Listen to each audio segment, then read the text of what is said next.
Hello friends, നമ്മളിപ്പോൾ മണി 12:10 ഇന്ന് morning ആയി. 12:10 മോർണിംഗ് ആയി. നമ്മൾ ബലിയിടാനായിട്ട് വീട്ടിൽ നിന്ന് ഇറങ്ങുകയാണ്.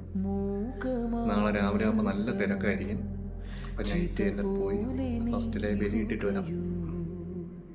ഞങ്ങളപ്പോൾ വീട്ടിൽ നിന്ന് ഇറങ്ങുകയാണ്. ബാക്കി ഞാൻ അവിടെ എത്തി. ബലി ഇടാൻ വേണ്ടിയിട്ട് ഞാനും ചേട്ടനും കൂടിയാണ് പോകുന്നത്. നമ്മുടെ വീടിൻ്റെ തന്നെ തൊട്ടടുത്തുള്ള ക്ഷേത്രത്തിൽ തന്നെയാണ് പോകുന്നത്. ചെന്നപ്പോൾ നല്ല തിരക്കുണ്ടായിരുന്നു. ഞങ്ങൾ വിചാരിച്ച് തിരക്കൊന്നും ഉണ്ടാവില്ലെന്നാണ്.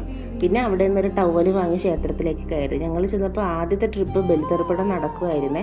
കുറച്ച് നേരം വെയിറ്റ് ചെയ്ത് അതിനുശേഷമാണ് ചേട്ടനും കയറിയത്. ഈ സമയത്ത് നല്ല തിരക്കുണ്ടായിരുന്നു. ഫസ്റ്റ് ട്രിപ്പും തിരക്കുണ്ടായിരുന്നു. ചേട്ടൻ കയറിയത് സെക്കൻഡ് ട്രിപ്പാണ്. ആ സമയവും തിരക്കുണ്ടായിരുന്നു. അത് കഴിഞ്ഞ് മൂന്നാമത്തെ ട്രിപ്പിനായിട്ട് ആൾക്കാർ നിൽക്കുമായിരുന്നു. അതും നല്ല തിരക്കായിരുന്നു. പക്ഷേ ഞങ്ങൾ പോയ സമയം നിങ്ങൾ കണ്ടതാണല്ലോ, ഒരു 12:30 മണിയൊക്കെ കഴിഞ്ഞിട്ടാണ്, 12 മണിയല്ല 12:10 കഴിഞ്ഞിട്ടാണ് ഞങ്ങൾ പോകുന്നത് തന്നെ. ആ സമയത്തിൽ നല്ല തിരക്കുണ്ടായിരുന്നു. എൻ്റെ ജീവിതത്തിൽ ഞാൻ ആദ്യമായിട്ടാണ് കേട്ടോ ഈ ബലിയിടുന്നത് കാണുന്നത്. ടി വിയിലൊക്കെ കണ്ടിട്ടുണ്ടെന്നേ ഉള്ളൂ, അല്ലാതെ നേരിട്ട് കാണുന്നത് ആദ്യമായിട്ടാണ്. കഴിഞ്ഞ വർഷവും ചേട്ടൻ തനിച്ചാണ് കേട്ടോ പോയത്. ഞങ്ങൾ ഈ അമ്പലത്തിൽ തന്നെയാണ് കഴിഞ്ഞ വർഷവും പോയി ബലിയിട്ടത്. അവർ ബലിയിട്ടത് അവരുടെ അച്ഛന് വേണ്ടിയിട്ടാണ്. ബലി നടന്നുകൊണ്ടിരിക്കെ തന്നെ നല്ല മഴയുണ്ടായിരുന്നു കേട്ടോ. കാരണം അവിടെ ടാർട്ടയിൽ നിന്നൊക്കെ വെള്ളം അത്രയും തറയിലോട്ടൊക്കെ വീടലായിരുന്നു. പക്ഷേ ദൈവത്തിൻ്റെ ഭാഗ്യം ആരുടെയും ദേഹത്തൊന്നും വീണിട്ടുണ്ടായിരുന്നില്ല. നമ്മളെല്ലാവരും പറയില്ലേ ഐശ്വര്യത്തിൻ്റെ ലക്ഷണമാണ് മഴയെന്നുള്ളത്. അപ്പം അങ്ങനെ അങ്ങ് കരുതിയാൽ മതി. എന്തായാലും ചടങ്ങുകളൊക്കെ നല്ല രീതിക്ക് നടന്നിട്ടുണ്ടായിരുന്നു.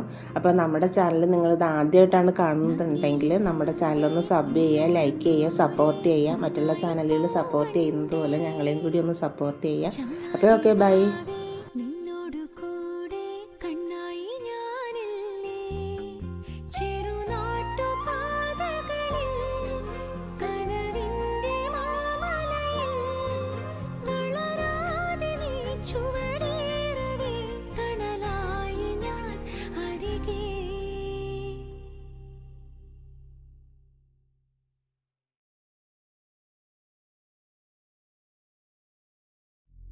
താരകാംബരമേ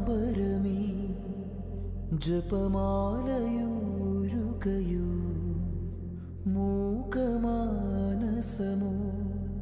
ചിത പോലെ നീറുകയോ, കുളിരു പെയ്യണ വെണ്ണിലാവും വീണു പൊള്ളുകയോ, തനിയേ